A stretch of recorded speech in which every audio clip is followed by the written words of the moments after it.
एक कंस पापी संघारे, एक दुष्ट रावण मारे, दोनों अधीन दुख हरता, दोनों है बल के धाम। या कृष्ण कहो या राम। भगवान श्री राम, भगवान श्री कृष्ण है तो दोनों एक ही, दोनों ही श्री हरि विष्णु के अवतार। एक त्रेता में आए, एक द्वापर में आए। दोनों ही हमारे लिए अनुकरणीय।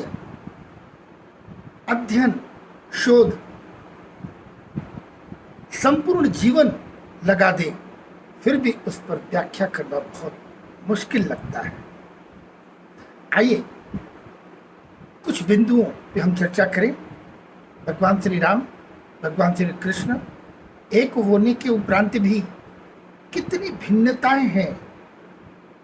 दोनों युग में क्या अंतर था कहा जा सकता है। जहां नीति समाप्त होता है वहां से कूटनीति प्रारंभ होता है। दोनों अपने अपने इस गुण की प्रतिमूर्ति रहे। नीति एवं मर्यादा की प्रतिमूर्ति भगवान श्री रामचंद्र जी महाराज और कूटनीति की प्रतिमूर्ति भगवान श्री कृष्ण जी महाराज। दोनों में बड़ी रोचक भी है। आज का विषय मेरा प्रयास रहता है कि हम ऐसे रोचक विषयों को आपके समक्ष लाएं। थोड़ी कभी चर्चा हो जाए, कभी धर्म पे, कभी आध्यात्म पे, कभी योग पर, कभी तंत्र पे, कभी राष्ट्र पर, कभी हिंदुत्व और सनातन के प्रति। आज का विषय निश्चित आपको रोचक लगेगा। मैं पहले स्मरण करा दूं, मेरे YouTube चैनल को अगर सब्सक्राइब नहीं किया है तो कृपया आप कर लें, बेल बटन भी दबा लें। अच्छा लगे तो लाइक करें, कमेंट अवश्य करें, कुछ अपनी प्रतिक्रिया शेयर करें। आनंद आता रहेगा। नई नई वीडियो आपके समक्ष मिलती रहेगी। भगवान राम त्रेता में आए और 12 कला से संपूर्ण थे वो, जबकि भगवान श्री कृष्ण 16 कला से संपूर्ण रूप से संपूर्ण थे। दोनों में भिन्नता, आप एक एक को मार्क करते जाए, आनंद लगेगा। भगवान श्री राम जीवन मर्यादाओं को कभी तोड़ता नहीं, जबकि श्री कृष्ण ऐसी परिस्थिति आने पर मर्यादाओं को तोड़कर भी इन्होंने अपने जीवन में इस प्रकार के कई कार्य किए, जिसकी चर्चा भी हम आगे भी करते रहेंगे। राम का जीवन आदर्श है तो श्री कृष्ण का जीवन एक उत्सव है। दोनों अनुकरणीय हैं। राम ने भाई, पत्नी, राज्य को त्यागा, किंतु श्री कृष्ण जरासंध के भय से रण युद्ध क्षेत्र को छोड़कर भी भागे और वहां उनका रण छोड़ भी नाम पड़ा। इसकी भी विवेचना और ये शोध का विषय है। अर्धकचरा ज्ञान या बिना जाने कोई टिप्पणी कर देना उचित नहीं होता। श्री कृष्ण को भी समझने की आवश्यकता है।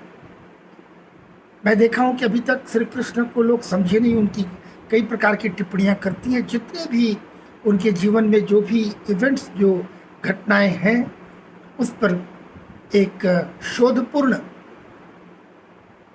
खोज की आवश्यकता है और एक कुछ अच्छा नया चलकर आएगा, यह भी मैं आपको विश्वास दिलाता हूँ।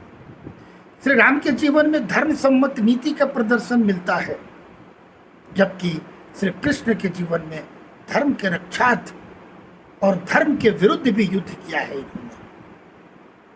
लेकिन दोनों बातें वहीं आती है घूमकर। श्री राम के जीवन में सुखी जीवन, रहस्य जीवन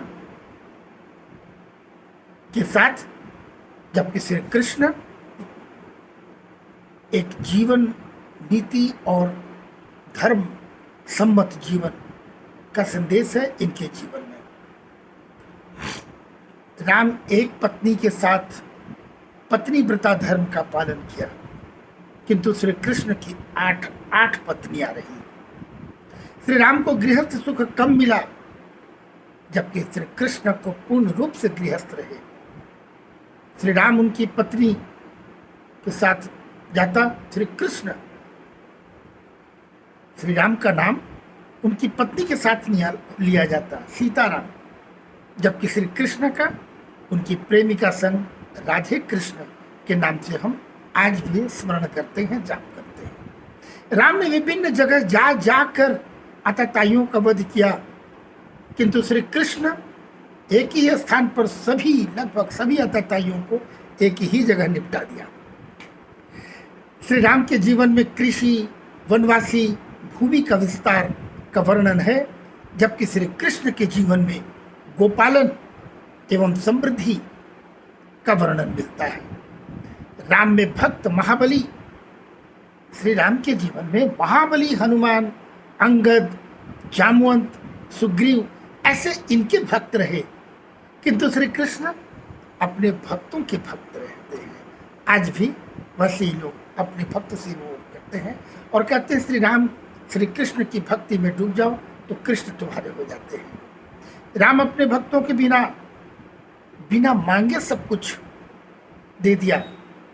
श्री राम ने अपने भक्तों को बिना ही मांगे ही सब कुछ प्रदान किया। जबकि श्री कृष्ण को आप स्मरण करें, उनके परम मित्र सुदामा उनकी अनेक याचना के उपरांत उन्हें वैभव प्रदान किया। श्री राम के पास बड़ी सेना, बड़े बड़े योद्धा के साथ उन्होंने युद्ध किया,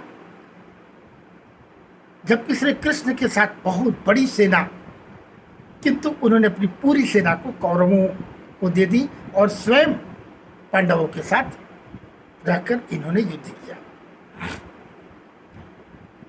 श्री राम ने मर्यादा और सम्मान हेतु युद्ध किया, किंतु श्री कृष्ण को दृष्टिपात करेंगे तो उन्होंने धर्म के रक्षार्थ उन्होंने युद्ध किया।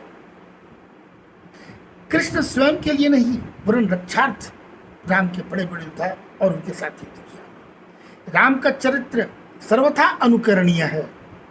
भगवान श्री कृष्ण का चरित्र चिंतनीय है, विशेषकर आज के संदर्भ में। जिसने कृष्ण तत्व को नहीं समझा, कृष्ण के दर्शन को नहीं समझा, वो कई प्रकार की टिप्पणियां, नकारात्मक टिप्पणी करते हैं। या वो कृष्ण लीला की बात हो, रासलीला की बात हो गोपिकाओं संग, या माखन चोरी की बात हो, अज्ञानवश कई प्रकार के लोग टिप्पणी करते हैं। किनके रहस्य को जानना, इस प्रतीक को समझना और इसके पीछे रहस्य क्या है, हमारे जीवन में ये कैसे प्रासंगिक है, यही संदेश देता है श्री कृष्ण का जीवन। और श्री राम का जीवन तो सर्वदा अनुकरणीय है, सभी जानते हैं। रोचक बात पुनः, श्री राम का जन्म चैत्र मास के शुक्ल पक्ष नवमी के दिन अपराह्न, पूरे दिन के 12 बजे अपराह्न उनका जन्म हुआ था। जब श्री कृष्ण का जन्म भाद्र कृष्ण पक्ष अष्टमी तिथि रात 12 बजे हुआ। एक का जन्म पूरे उजाला में और दूसरे का जन्म घनघोर अंधेरे के अंदर। बड़ी समझने की बात है, मैं पुनः स्मरण कराऊं, दोनों एक ही हैं, फिर भी ये भिन्नताएं हमारे शोध के लिए है। आज शोध की आवश्यकता है, समझकर अपने जीवन में चरितार्थ करेंगे, अपने आचरण में लाएंगे, तभी श्री राम और श्री कृष्ण को समझा जा सकता है और मेरा जीवन और भी सुंदर और सुखद हो सकता है। अंत में ये बताना चाहूं, भगवान श्री राम की तरह सभी पत्नियां का एक स्वप्न होता है कि राम की तरह हमारे पति हो। सभी माता पिता को अपने संतान श्री राम की तरह चाहिए, किंतु कोई भी कृष्ण की तरह नहीं चाहता है। शोध का विषय है, बहुत अच्छे से समझने की आवश्यकता है। यूं ही टिप्पणी कर देना उचित नहीं होता। एक बार इस पर अवश्य विचार करें, मंथन की आवश्यकता है। तो इस प्रश्न को यही छोड़ जाता हूं आपके लिए। स्वयं शोध करें, आनंद आएगा, थोड़ा डूबे। हरे राम राम राम हरे हरे, हरे कृष्ण कृष्ण कृष्ण हरे हरे।